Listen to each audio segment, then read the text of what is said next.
think people think Hollywood is dead because it's been a long time since we've gotten what I think we've all wanted, and that's just really good stories. When I think about films in the 90s, I just remember them all being a bit of a mystery box. Like every month you'd have something pop up like a Jurassic Park or a Pulp Fiction or a Fight Club or, I mean, sure, we got our Star Wars and we got a bunch of IP that of course existed, but I think Hollywood has lost sight of what I think made it great, and that is the voices that built it. I used to be a big fan of directors growing up, and whenever they dropped a film, I was like, oh my God, I gotta go see that movie, just because I really appreciated their perspective. Now, a lot of the legacy directors still exist, but nowadays it's more like they're casting directors versus actually seeking them out for their individual voices. And a bit of it has seemed formulaic and more so agenda-driven. So I think that's why people think Hollywood is dead. Jimmy Kimmel, for those of you who don't know, is a late-night TV host. He has a show called The Jimmy Kimmel Show. Back in the day, he had a show called The Man Show, and now he's basically become the moral conscience of Hollywood. People like him, Steve Colbert, Jimmy Fallon, to name a few, are one of the prominent figureheads in late-night television. And just recently, Disney pulled him off air indefinitely because of comments he made on Charlie Kirk. Charlie Kirk ran a company called Turning Point USA, and his mission was to preserve free speech. He was a mainstream conservative, which of course right now is a very touchy subject. If you know anything about America, you know who we have as a president, and you understand what that comes with. And unfortunately, Charlie, to one side, was considered a plague. He would go around college campuses and he would have free open platform debates with students. He would give them space in front of his millions of followers to actually challenge him on some of the ideas that are the talking points of the country today. And on September 10th in Utah, he was shot in the neck in front of his family and in front of all his fan base. And a lot of it was recorded, a lot of it was circulating online, and there was a lot of celebration. And of course, because it's a political time and tensions are running very high, it kind of became this argument of, oh, someone on the left killed him or someone on the right killed him. And it also stirred up a lot of conversations about free speech versus all the hate that was out there towards him. Jimmy, well, the reason why Jimmy got pulled off of the air indefinitely by Disney was because he had made a comment that was pushing false information against Kirk's killer. He had originally said that MAGA was looking to score political points, and that the irony of it was that the killer was one of MAGA's own. So because of that, and because he was basically spewing something that was already given out to the public prior to him speaking, Disney's affiliates made a call and they pulled him off the air. It's true. Late night hosts, they, as of late, have become a beacon for political comments, but originally that was not what their function was. Late night hosts were meant to go out there and entertain. Because they're not necessarily a news platform, hosts were supposed to be fair about this, because both sides, they have their thing. I would say liberals and conservatives have more in common than, let's say, an anarchist, because I don't think the majority of America wants people to get assassinated on live television. That being said, for whatever reason, there's a political agenda that's taking place, and I'm trying to put my finger on it. I think we all are. And we're trying to figure out how Hollywood became more political rather than more entertainment driven. So yeah, late night hosts usually have something to say, as they should. They live in this country. We all participate in it day to day, even if we're not necessarily throwing our hats in the ring talking about it. It affects our lives. Like, whether or not you're interested in politics, politics are interested in you. And it's fair to say that, yes, you as a person, you have the right to say what's on your mind, but you also have the right to experience the consequences of that. And if you're spewing false information, which is the reason why Jimmy Kimmel was pulled off air, regardless of your side, regardless of your beliefs, there are consequences for that. Unfortunately, he doesn't own the show. He has a boss he has to answer to. He has to answer to the FCC. He has to answer to the affiliates and the people who put in the money for his show, ads, sponsors, etc. And that's mainly the reason why this all went down. I'll take it even further and throw a theory in there. Because Jimmy Kimmel's ratings are actively plummeting, that was probably the excuse they needed to sack him. I want to say Charlie Kirk and Jimmy Kimmel both fell victim to the same ecosystem. And the reason why I'm shedding light on this, or why this has any relevancy to Hollywood itself, is because there seems to be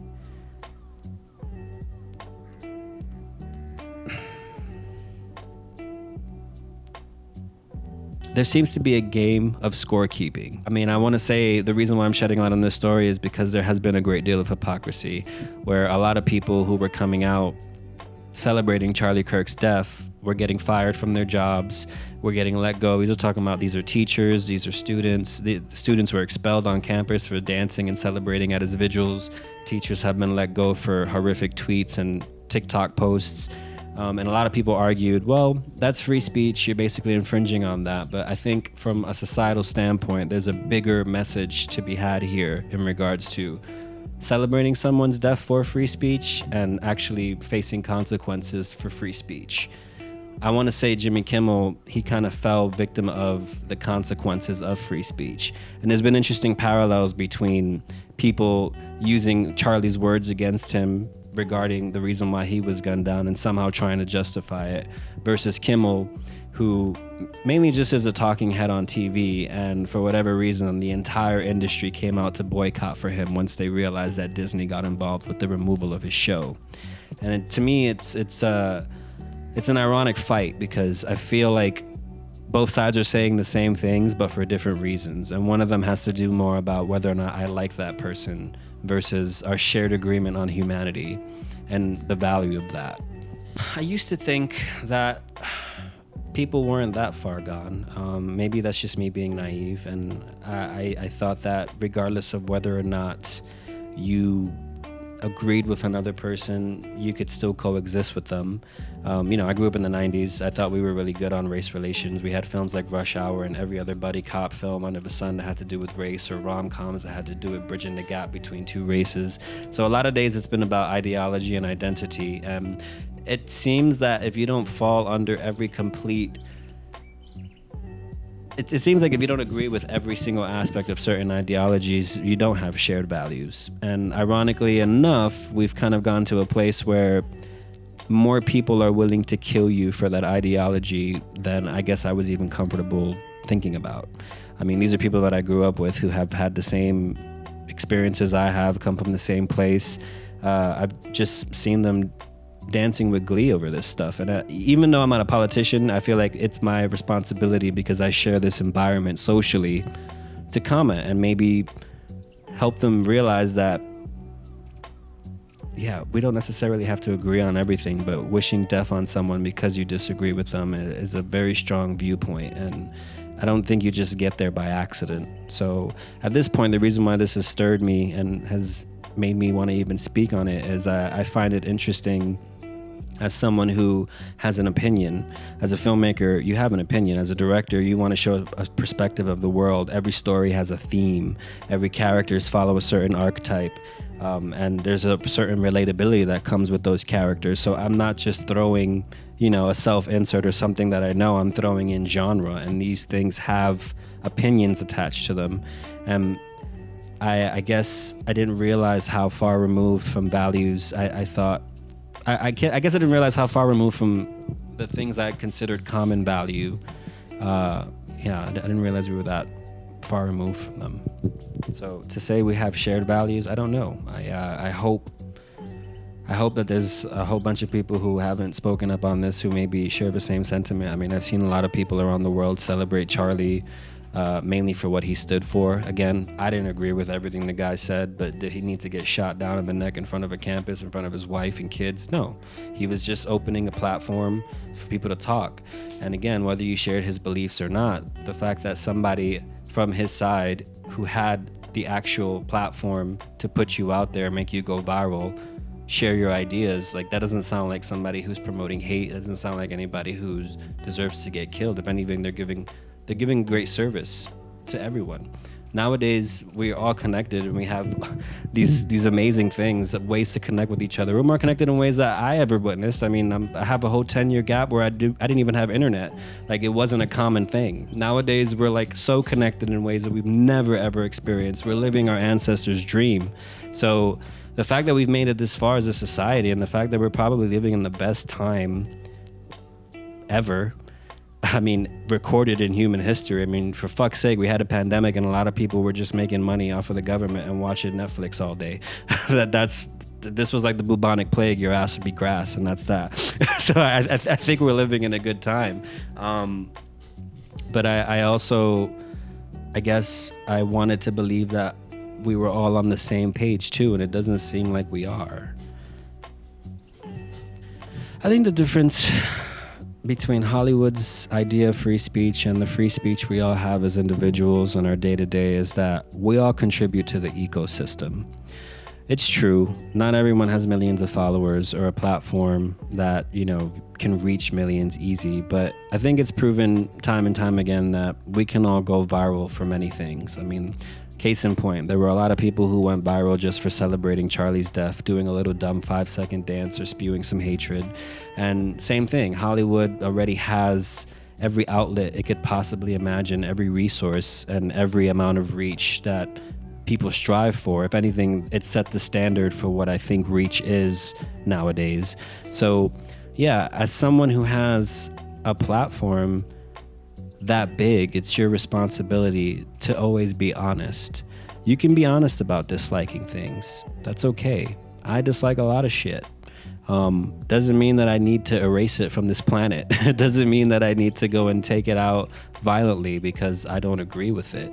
And same thing with you as a person who's just using social media for recreational purposes. It might seem simple, but even something as simple as posting "I like vanilla ice cream" is contributing to your ecosystem. So when you start going out there and you start spewing hatred on things that you are also not familiar with, because unfortunately I got involved in this during a very hot time where the whole internet jumped on it, and I had some very interesting conversations with people who legitimately told me in the post, "Oh, I've done research," or "I've been doing this for many, many years," but all they're doing is spewing false narratives. And these are things that I don't know. I have the same internet. I like to think everybody does. I don't have any special filters. I just do some deep diving and I ask the questions that I'm truly interested on.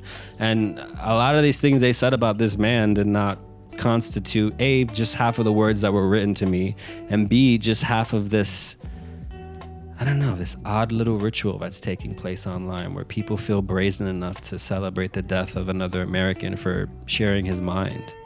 It's our responsibility to understand that we create an environment for the 10% of extremists out there to feel comfortable and to feel like they could be bold enough to continue acts like this. When you say things like, "Oh, well, don't stop with him, get someone else," you are contributing to an ecosystem of violence. Even if you're not the one who's actively pulling the trigger, you're giving the confidence for someone out there who might take it to that level to actually be comfortable enough to act that out. So I think that's our responsibility all around. That's a shared responsibility for people who just use it recreationally, and that's the responsibility of somebody or something that has as big a platform as Hollywood. So I'm just very surprised. I'm very surprised that either they see the future and they see the next steps, because I like to think the people who run Hollywood are very smart. There's a reason why they're still in the business. There's a reason why they lose money but somehow still keep the big jobs. You got to be smart to do that. There's got to be some level of intelligence there. So I'm trying to understand what the end goal of causing civil unrest would be. I don't think most people think that far ahead. So to say if the people who are making these disgusting comments don't realize that they're also putting a target on themselves, unfortunately would say you're probably giving them too much credit.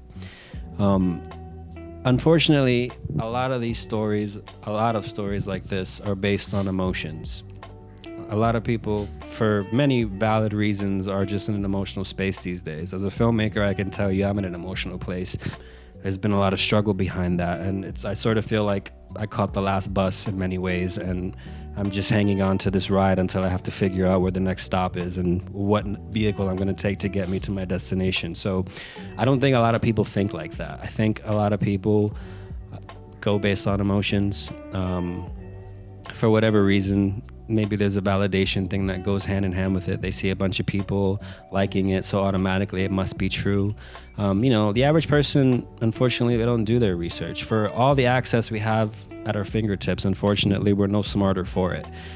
There's obviously a lot of people who do use it for good and who do take it to their, who do take advantage of it and the platform of knowledge they have at their fingertips. But I don't know if a lot of people do think ahead. I think a lot of people, again, as a young person, I couldn't imagine what it's like growing up in this time.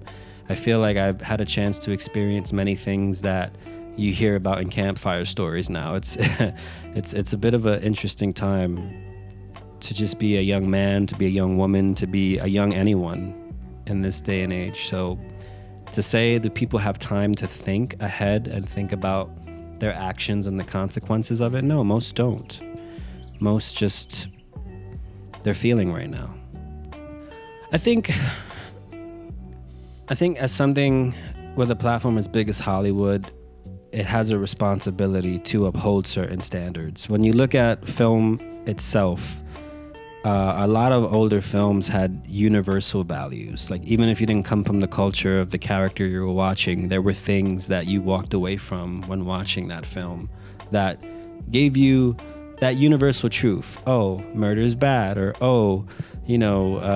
self-acceptance is a good thing, or whatever the genre is or the story calls for. There was a time where it was about that. It was about that specific message, those themes, and they were mainly universal. Like, for example, Jurassic Park, man playing God. It's a very timely subject. Even to this day, we're kind of going through a lot of things where we're pushing the boundaries of science. And I mean, there's even rumors of them bringing back dinosaurs. So, apparently we've learned nothing, but AI is probably the next step in that argument. It's a universal theme about man playing God and man versus nature, and ultimately the outcome of that. And I feel like nowadays Hollywood has been pushing an idea more so than anything that is close to that sort of level of relatability or universal truth. And as something as big as Hollywood that has as much reach as it does, yes, it does have a different standard it has to uphold itself to, because ultimately this is about storytelling. People have crazy lives. People just want to sit down in the theater and have an experience. They want to go and nerd out about this scene that they saw or this character and maybe find some relatability in that. Maybe they find something to aspire to. Maybe they find a cautionary tale. I mean, because not all stories is rainbows and sunshines. You have noirs and a whole bunch of things that basically showcase the other side of life and the reasons why those things will put you on a path of death. Like, for example, Scarface. Perfect cautionary tale. A lot of people like it for the wrong reasons. But again, nowadays movies aren't really made with that in mind. It's more about pushing ideology. And to me, it's kind of scary because it's very limiting. It puts you in this place where you have to think a certain way. And movies were more about dreaming. And so are stories. They're more about leaving room for a person to dream, I believe. I think anybody who has a big platform, whether you're an influencer or whether it's Hollywood itself, they have a responsibility to set the standard.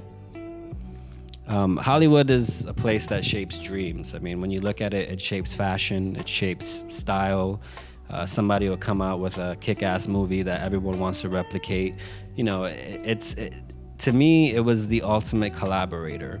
So I feel a lot of Hollywood has lost sight of that. And I believe because it's such a big platform, whether you're an influencer, whether you're Hollywood itself, you have a responsibility to set a standard for people because you're putting this out to a mass audience. So at this point, you have to be as objective as you possibly can.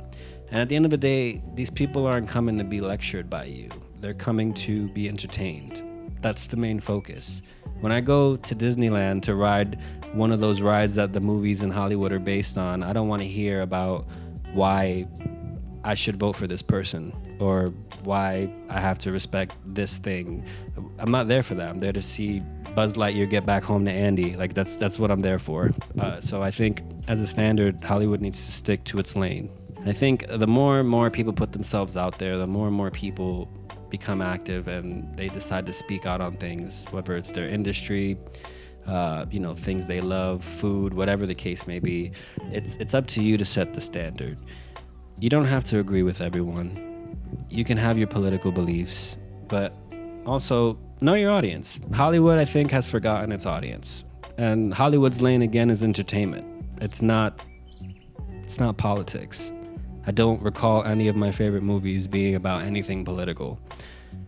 And sure, maybe you can throw something into it, maybe something transfers over, but for the most part, a lot of these things were time capsules that were well thought out, and they had their own messages to tell.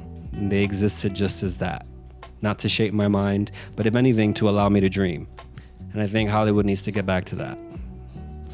I think social media has made more people extreme because of this little thing called the algorithm. And the thing about the algorithm is it's not always accurate. Sometimes it sort of throws ideas at you, and depending on what you end up liking, it sort of takes that as data and it feeds that data back to you. And sometimes it ends up throwing you into this spiral of a specific mindset. So let's say if you're watching things about politics, it starts throwing more of that at you.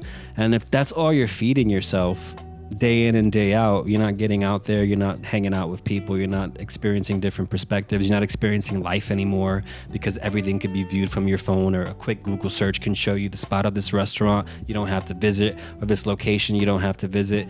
Yeah, social media has basically allowed people to distance themselves. And I think there's a time and place for that, but I think some people, unfortunately, have been affected by it, and there might not be any coming back for some of them, unfortunately. I mean, case in point, COVID. There's a whole generation of kids who experienced a whole gap, like pivotal moments in their life that were taken away. And I'm curious to see whether or not a lot of these kids are going to catch themselves in the future to do something about it, or we're on a path towards degradation. When you look at things like not just social media, but how AI is being implemented into it, and a lot of people are having conversations with AI because they don't know how to make friends or go out or have any sort of relationship with a woman or anything. It's kind of it's kind of worrying some, but yeah, social media has radicalized people because depending on how you use it can determine how you see the world. And some people don't have life experience, unfortunately. I want to say, given the landscape, the way people can come back is by realizing that we're in it together. Like, we've always been in it together. Like I said, no matter what side you fall on, we have more in common than the people who really want to destroy this place. And I think that's something we need to recognize. I think we need to get back to valuing life, valuing difference in opinion, live and let live. And yeah, not trying to low-key dictate how people talk. I think that's probably the biggest I want to say the biggest hindrance on social media is the censoring of people's speech to begin with. We're at a very interesting time where you have to really tippy-toe around things you say, and you have to sort of believe certain things in order to be accepted. And to me, that's not the country I grew up in. That's not the environment I grew up in. I've sort of watched it change overnight in media and how people interact, and just life in general. It's been very jarring to see. And to me, it feels more like regression. I guess the unfortunate part is I don't know if there is anyone in Hollywood that's trying to bridge this divide. I've seen a lot of people speak out against Charlie Kirk's celebration regarding his assassination, and that gives me some hope. But is there like a prominent figure? No. Funny enough, Charlie Kirk was probably the most mainstream figure to try to bridge the gap, because that's what he was doing. He was going around from campus to campus to debate with these students. And sure, he did have his own political agenda. He did not shy away from the fact that he was a mainstream conservative, but he had a platform. He had a platform where millions of people watched. And to give anyone the opportunity to jump on that platform, no matter what the subject matter was, no matter whether or not you disagreed with him, he was always respectful. Sure, he matched energy. When somebody came at him a certain way, he definitely came at them back a certain way, because that's just how this works. It's a give and take situation. You're a dick, you get dick back. But outside of that, yeah, I want to say he was probably the only one who was doing anything to bridge that divide. Whether you agreed with him or not, his point was words mean something. And if you take away words from the equation, then that's when you get violence. That's when you get the people dehumanizing you and making violence acceptable in a society that doesn't want to talk to anyone or understand. And I don't know what this means for the future. I feel like maybe this is going to activate more people to come out and speak up. Certainly activated something in me. I didn't want to necessarily talk too heavily about this project, but it affects me in a way that I share the same ecosystem with everyone. And people who I've known for years who've been through the same struggles I have, like openly celebrating death, sort of makes me wonder what they think of me. Like, because again, me and Charlie are so far so different, but we've had a lot of common ground in regards to certain topics. So if I even share just a center of that and people want to kill someone like that, I mean, it kind of makes me feel like, wow, this guy's just an everyday guy. Wasn't a politician, just a podcaster who went out there and wanted to have debates with people.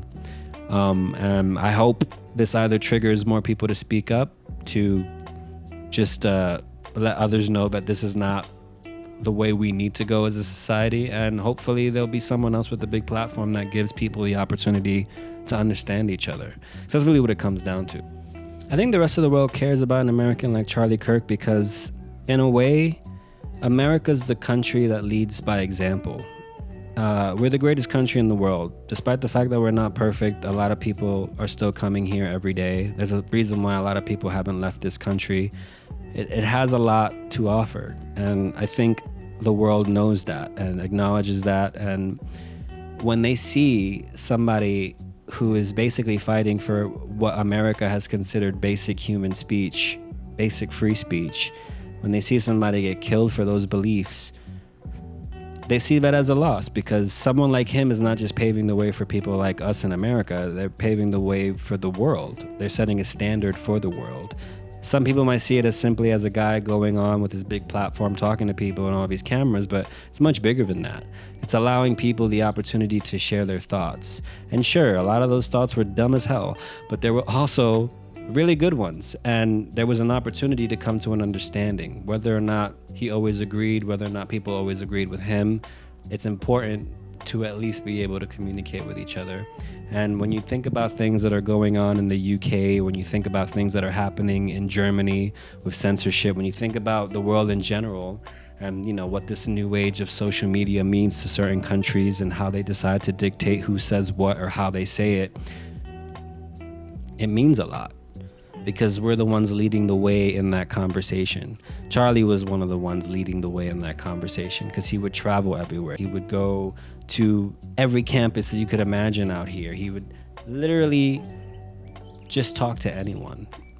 So when you have somebody who at the end of the day, again, don't agree with him 100%, but who's willing to provide a platform for others to be heard, there's a lot of value in that. And I think that's why the world is shook by this. I think a lot of people misunderstand Charlie's reach, and I've seen videos out there that have expressed how they don't think he's going to be a martyr for free speech and how this isn't going to activate anyone. And I think they couldn't be any more wrong. Because Charlie was an everyday man, you know, no different than anybody who picks up a microphone and a camera. Obviously, he had a very special gift, and you know, not many can replicate that. A lot of people can relate to the idea of getting in front of a camera and sharing their opinions. So because of that, it activated, I think, everyone. I think it really opened our eyes and showing us that we're not on the same page with everyone. I think it opened our eyes in showing the regressive nature of society as a whole. And I think there's beauty in that. I think we're at this rare moment in time where we can turn the tide again, like figure out a way to come out of this. Because again, I was very surprised, and I've come to a whole new level of understanding in the past few days based on this subject alone about people in general. And definitely woke me up. I want to say it stripped me away of any innocent thoughts I've had, and it's a bit sad, but is it hopeless? No, I don't think so. I think what's going to happen next depends entirely on you, on me, on everyone who shares this social ecosystem. Are we going to try to understand each other? Are we going to try to bridge that gap? Are we going to lead by example? Or are we going to lead with violence? Ultimately, I have faith in people. I think because we've accomplished so much as a society that there's a lot we can achieve, if not almost anything. I mean, come on, we're talking about colonizing other planets, for Christ's sake. We we're at an interesting time right now, probably one of the best times. So I still have faith. I think moving forward, a lot of that faith depends on us and our moves and what we do next and what we contribute.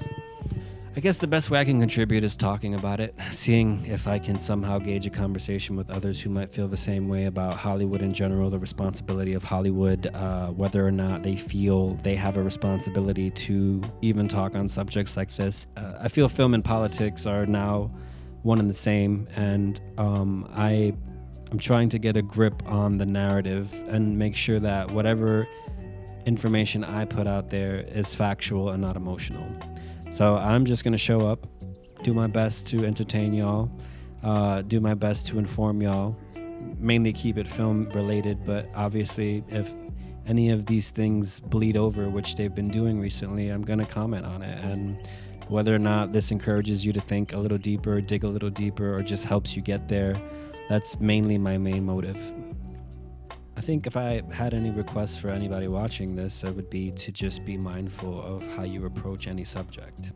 Again, you don't have to agree with everything. That's not what this country was founded on. I don't know anybody in life who agrees with anything 100%. I mean, I have people I love dearly. I don't even agree with my own mom 100%. But that being said, yeah, you got to be mindful of how you respond. You know, your move is always the most important one, especially when things are happening and you have no control over them. You got to be mindful. You got to make sure that you're approaching a lot of these delicate subjects with facts versus emotion. Even if you don't like something, you can express why you don't like it. You could even walk away not having your opinion changed on the thing you don't like. But we all share this ecosystem together.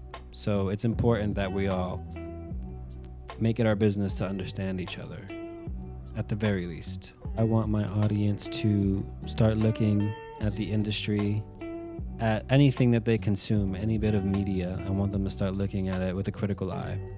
A lot of things are not what they're meant to be. And if you know anything about movies and if you knew anything about entertainment just from like a decade to 15 years ago, you can see the dramatic difference in things. You can see the lack of creativity and the recycling of things. I mean, for Christ's sakes, Hollywood is slated there's going to be 135 remakes that are happening alone. Do we really need another Anaconda? Don't get me wrong, man. I love Jack Black. That being said, the original Anaconda was fire. Why are we touching that? Why are we touching Freaky Friday again? Why did we need another Little Mermaid or another Snow White? Why, if there are resources to put millions of dollars into these IPs, can't we just continue to come up with original IPs? Why does it have to be an agenda in every movie? I want you to question these things when you watch movies, because you're absolutely right. This is not how they're supposed to be. They're supposed to be a little piece of escapism, a time capsule, if you will. Something to enjoy, something to geek out on, something to aspire to. You know, a different level of relatability. Even if you're not seeing exactly yourself on screen, is there a character you relate to? Is there something about that character you find strengthening? Is there something you find despicable about that character that you don't want to become? Like, there are things that I think we've lost the plot on when it comes to just your everyday storytelling and filmmaking. And I want my audience to recognize that it is possible to just enjoy your time at the movies. Like, movies aren't dead. I don't believe Hollywood is dead. I don't believe film is dead. And I just want my audience to think critically about those things. Understand the importance of filmmaking and why it does shape the narrative. Even films, you may not realize it because it's not your field, or maybe you're not a cinephile. They matter. They shape the idea of a culture. There are movies out there that have literally changed the culture. So basically, whenever you're watching anything, any piece of media nowadays, because now everyone's a filmmaker, think about that. Think about what that person's saying. Think about whether or not they're saying is true. Even me, question me, dig deeper. I want my audience to live their life honestly. Take a shot on the things that you love. Go for it. Really, really put in the effort. Give your garden a chance to grow. I know that's easier said than done, but educate yourself on the things that you love. Really, really put in the effort towards them and give yourself a chance, because you only have this one life and it's meant to be explored. So ultimately, that's what I would want for anybody who watches any of my videos. That's what I'm trying to put out there on this channel. And yeah, I'm rooting for you. I want to see what you make of yourself. I want to be blown away, whether that's you being a filmmaker or the best carpenter in the world, or I don't know, the best bus driver in the world. Don't care. Just do what you love. Make sure that you put in love with what you do.